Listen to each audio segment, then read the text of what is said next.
Right, welcome to our final lecture. This is the content version on the AITSL Reflections, which is the final stage in our journey in digital pedagogies in secondary schools. So basically we're looking this week at your final reflection piece. Here you are, you're sitting back and you've got two of the basic AITSL standards to reflect upon. What do you need to cover? Well, you probably know what to cover already, but this is a little expose on what you might want to do. A little motivational burst for you, a guy called Taylor Marley. Google him if you like. He's a slam poet and also a teacher. He says the problem with teachers is, what's a kid going to learn from someone who decided his best option in life is to become a teacher? He reminds the other dinner guests that it's true what they say about teachers, that those who can do, and those who can't teach. I decide to bite my tongue instead of his and resist the urge to remind the other dinner guests that it's also true what they say about lawyers. Because we're eating, after all, and this is polite conversation. I mean, you're a teacher, Taylor. Be honest. What do you make? And I wish he hadn't done that. Asked me to be honest, because you see, I have a policy about honesty and ass-kicking, which is, if you ask for it, then I have to let you have it. You want to know what I make? I make kids work harder than they ever thought they could. I can make a C+ feel like a Congressional Medal of Honor, and I can make an A- feel like a slap in the face. How dare you waste my time with anything less than your very best? You want to know what I make? I make kids sit through 40 minutes of study hall in absolute silence. No, you cannot work in groups. No, you can't ask a question. So put your hand down. Why won't I let you go to the bathroom? Because you're bored and you don't really have to go, do you? You want to know what I make? I make parents tremble in fear when I call home at around dinner time. Hi, this is Mr. Molly. I hope I haven't called at a bad time. I just wanted to talk to you about something that your son did today. He said, "Leave the kid alone. I still cry sometimes, don't you?" And it was the noblest act of courage that I have ever seen. I make parents see their children for who they are and who they can be. You want to know what I make? I make kids question.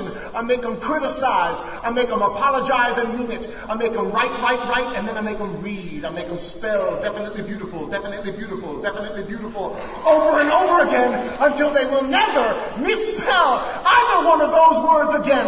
I make them show all their work in math and then hide it on their final drafts in English. I make them realize that if you got this, then you follow this. And if somebody tries to judge you based on what you make, you give them this. Let me break it down for you. Let me break it down for you so you know what I say is true. I make a goddamn difference. Now what about you?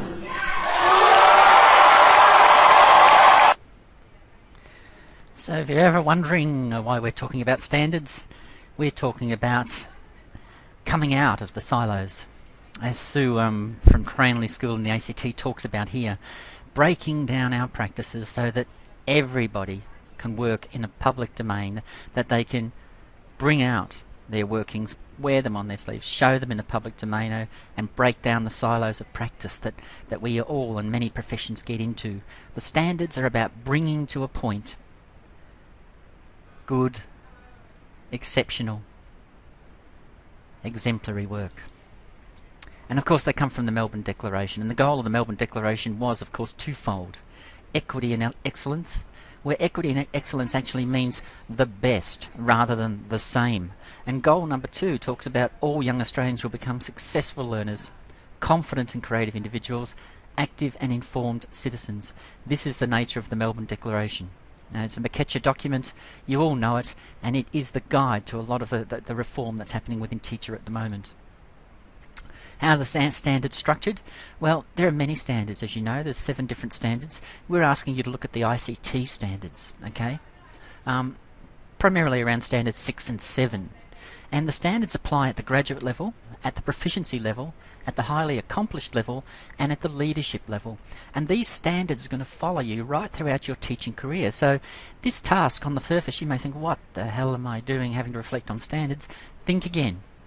Teachers and the Australian professional standards are the bedrock on which we base our practices. As a graduate, you're about to demonstrate your provisional registration. For your provisional registration, in order to be accredited, you have to demonstrate what we call graduate level qualities and accomplishments.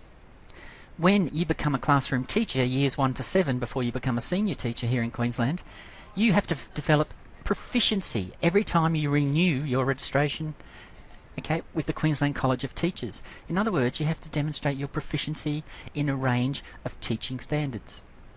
Once you're doing that, of course, you're entering the certification level. You're becoming a highly accomplished teacher, a senior teacher.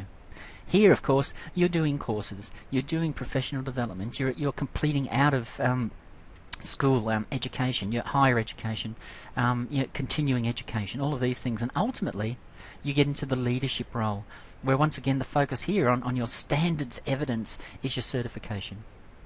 So we can see the standards are something that's going to follow you right through your teacher career. And at every different level, when you sit down to go for a provisional registration, you are going to have to point to your portfolio and the evidence in that portfolio related to each of the standards that we're dealing with. So what are the standards? Here we go. We can see the 7 of them. Know students and how they learn. Know the content and how to teach it. Plan for and implement effective teaching and learning. Create and maintain supportive and safe learning environments. Assess, provide feedback and report on student learning. And the 2 that we're focusing on here, engage in professional learning and engage professionally with colleagues, parents, carers and the community. So here are the 2 that we're really going to focus on here, 6.2 and 7.4. Okay? When we look at what these targeted standards are, here they are. Okay, 6.2, focus area 6.2, engage in professional learning. So right throughout this course, you've had to look at digital resources and tools, and you've had to look at improving professional practice. There have been blogs, there have been wikis, there has been sharing. We have done online screencasting as our means of disseminating and sharing information. We've done talkback through the online screencast to the learning management system. And a lot of reflection. Okay, let's have a look at this here as we get to our pointer options. Okay, choose our highlighter. We've got a lot of reflection on current research and professional practice. So much so that, we sometimes wondered what the content in this course was. The content was our process. And the collaboration with our fellow students in building blogs, building wikis, and creating communities of practice. That's basically what Standard 6.2 is. So all that stuff you did about commenting on each other's work, about getting that feedback, about running it up the flagpole and getting other students to salute it, that is Standard 6.2.